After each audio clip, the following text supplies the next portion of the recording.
everyone, welcome back to another video. So let's get started.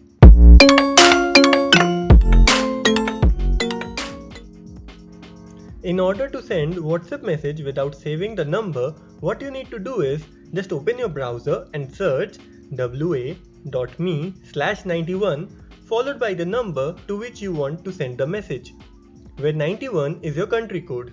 And once the link opens, just press on continue to chat button and you will be redirected to WhatsApp, and then you may send whatever message you want and you didn't have to save the number.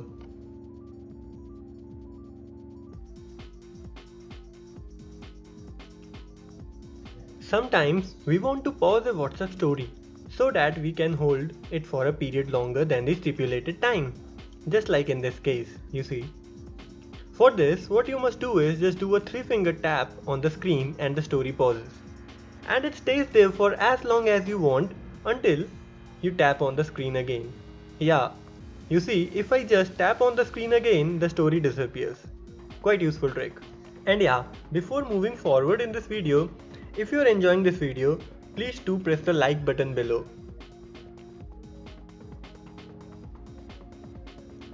We might know someone who have turned read receipts off in their WhatsApp.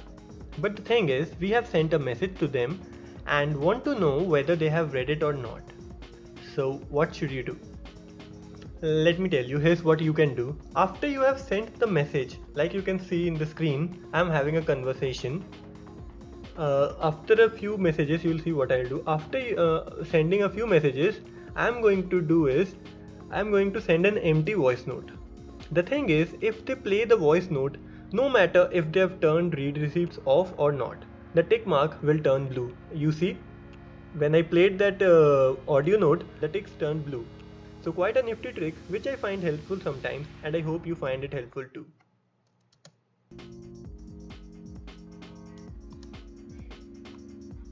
The next trick is how to increase the doodle size. So what I'm going to do is I'm going to select a picture and post it as a WhatsApp status. You see, I selected and I opened it on WhatsApp. Now I press on the pen icon and you see I select a color and draw a doodle. Now you can see the size, it's quite small. Now sometimes we want to increase the size. So what I do is I select on the color I want and push my finger towards the left. You see, just on the screen the size increased. So yeah, that's sometimes quite handy, so I hope it helps.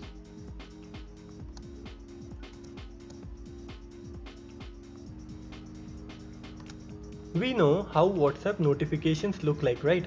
Whenever we receive a message, a notification pops up on the screen, whichever screen we are using at that moment. So you see, like over here. So whenever we are in public, there's a problem that anyone can peek into our screen and have a look whatever message we are receiving. So if we want to turn this feature off, we should go to settings, notifications, and set the high priority notifications to off. So you see, the next time when we receive notifications, only the WhatsApp icon appears on the notification shade and there is no floating notification at the top of the screen, so no one can read your messages while you are using your phone in public.